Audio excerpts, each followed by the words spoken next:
Shalom, selamat pagi jemaat IBC. Apa kabar?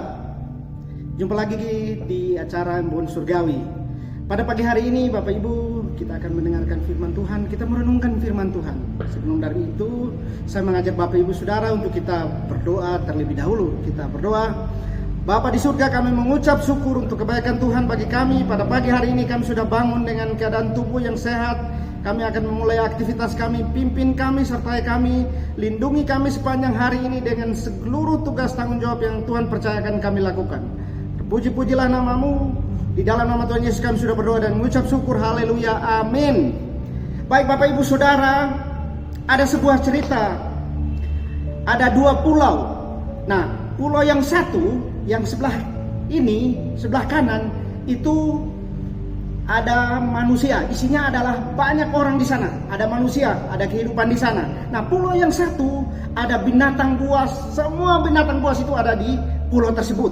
Nah, suatu ketika ada seorang pelaut yang nyasar dan keluar di salah satu pulau yang ada manusianya. Begitu dia ada di pulau itu, dia bertanya kepada orang-orang yang ada di sekitar situ. Warga yang ada di sekitar pulau itu, kok sepi sekali di pulau ini? Tidak ada raja di pulau ini. Lalu kemudian semua atau orang-orang yang ada di pulau itu berkata kepada dia, dulunya ada raja, tapi rajanya sudah mati dimakan binatang buas. Lalu kemudian orang ini bertanya lagi, maksudnya raja dimakan binatang buas itu seperti apa? Nah, lalu warga ini menceritakan kepada orang ini, ada aturan main di tempat ini. Seorang raja, dia hanya dikasih kuasa untuk memimpin warga di situ, masyarakat di situ selama 7 tahun. Lebih dari 7 tahun dia harus pindah ke pulau yang sebelah, pulau yang ada binatang buas itu. Lalu kemudian orang ini berpikir. Ketika dia berpikir, ada warga itu bertanya lagi kepada orang tersebut, apakah kamu mau menjadi raja buat kami? Tapi aturannya seperti yang tadi, hanya 7 tahun, setelah 7 tahun pindah ke tempat yang sebelah. Lalu kemudian orang ini meminta waktu, kasih kesempatan kepada saya untuk berpikir. 2 hari kemudian dia lalu berkata kepada orang-orang itu, saya mau bersedia menjadi raja, dengan catatan semua yang saya perintahkan harus dituruti. Dan masyarakat bilang, apapun yang kamu perintahkan kami akan turuti. Mutlak. Dia bilang mutlak, warga bilang mutlak.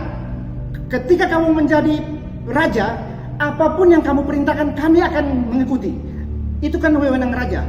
Silahkan mau apapun, silahkan. Lalu kemudian raja ini menerima tawaran itu untuk menjadi raja. Dia menjadi raja.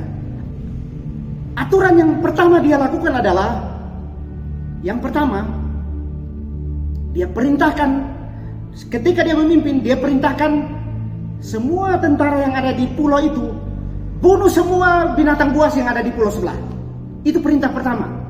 Perintah yang kedua, bangunkan istana yang paling mewah, paling megah di pulau yang sebelah. Perintah yang ketiga, sediakan pekerja atau semua pengrajin terbaik di istana itu, sehingga ketika dia akan selesai masa jabatannya, dia mau pindah ke tempat ini, pulau yang sebelah, pulau yang tadinya diisi oleh seluruh binatang buas. Bapak Ibu Saudara, ini adalah sebuah cerita yang sangat menarik. Kadang-kadang kita berpikir, ya lucu juga ya, tapi orang ini adalah orang yang pintar. Bapak Ibu Saudara, dia pintar. Dia tahu bahwa suatu saat dia akan pindah ke sana. Nah, kita sebagai orang percaya seharusnya kita memakai prinsip seperti itu. Kita harus pintar dalam berpikir. bahwa suatu saat kita tidak selamanya akan di dunia ini. Suatu saat kita akan menjadi almarhum. Suatu saat kita akan kembali ke surga. Nah, persiapan apa yang harus kita lakukan ketika nanti kita akan kembali ke sana? Satu hal bagi kita orang percaya, kita punya Tuhan Yesus. Oleh karena itu saya mengajak Bapak Ibu Saudara, ayo, jangan tunggu lama-lama, jangan habiskan waktu untuk mencari uang, mencari segala-galanya di dunia ini. Khususkan waktu untuk Tuhan, karena suatu saat kita akan kembali ke sana. Oleh karena itu, persiapkanlah semua itu dengan baik. Percaya bahwa kita ada Tuhan Yesus yang sanggup untuk menolong kita, membawa kita ke tempat yang sebelah.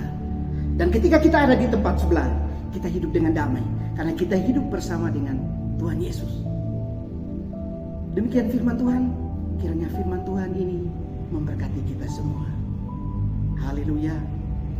Amin.